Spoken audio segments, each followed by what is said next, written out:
Genesis 12. God visited Abraham to go to Canaan with his wife Sarah, his nephew Lot, and other people from Haran, their home. Along the way to Canaan, Abraham built 2 altars to God. Before Abraham and Sarah entered Egypt, Abraham told Sarah that she had to pretend to be his sister, so that Abraham would not be killed. If the Pharaoh knew that Sarah was Abraham's wife, they would kill Abraham to get Sarah. Abraham was rewarded well by the Pharaoh for giving Sarah, his sister, to the Pharaoh. God made a disease come upon the house of the Pharaoh because of Sarah. The Pharaoh was angry and had Abram and Sarah kicked out. Genesis chapter 15.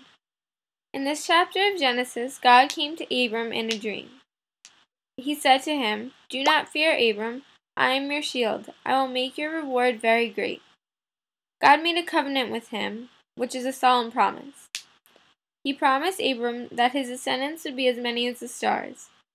He said that he would give Abram and his descendants the land. God said that the descendants would be aliens in land that are not their own, that they would suffer and go through many hardships. But after all the difficulty, they would depart with great wealth and happiness. Abram, unlike his descendants, would live in peace.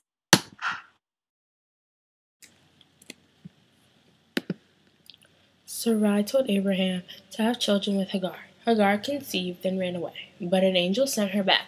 Hagar's son was Ishmael.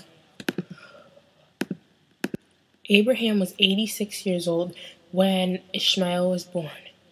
And at that time period, that was a very old age, and most likely you weren't able to bear children. But by the grace of God, he was able to have a son. Sarai was very resentful towards Hagar. She was soon to love Ishmael as her own, and because that was what she really wanted.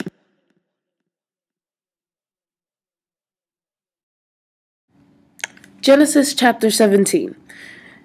The covenant of circumcision. This chapter is all about a covenant that was created between the Lord our God and Abraham. God then changed Abraham's name to Abraham, and God makes him the father of all nations. Sarai's name is changed to Sarah, and Sarah is blessed, and she will bear a son, and is given the title, the mother of all nations. The covenant stated that Abraham, the males among him, and the generations to come, must be circumcised when they are 8 days old. The males who are not circumcised become broken off from their people, and they have then broken the covenant. Abraham then follows God's orders, and he, Ishmael, his 13-year-old son, and the males among Abraham are then circumcised. In Genesis 19, 2 angels came to Sodom and Gomorrah, where Lot lived. He took them into his house and fed them. Soon men of all ages were at Lot's door looking for the angels. Lot refused, and the men tried to break down the door.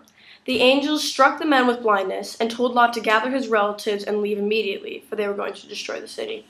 Lot and his family fled to Zoar, but Lot's wife looked back and was turned into a pillar of salt.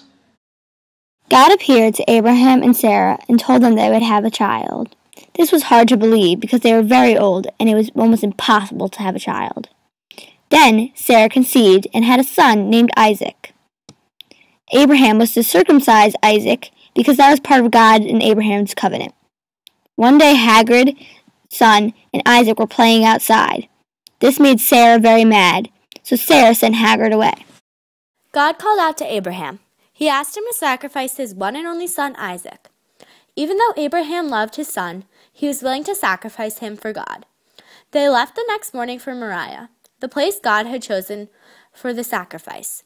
When Isaac asked his father where the lamb was, he told him that God would provide for them. When they reached Moriah, Abraham built an altar and laid down the wood for the burnt offering.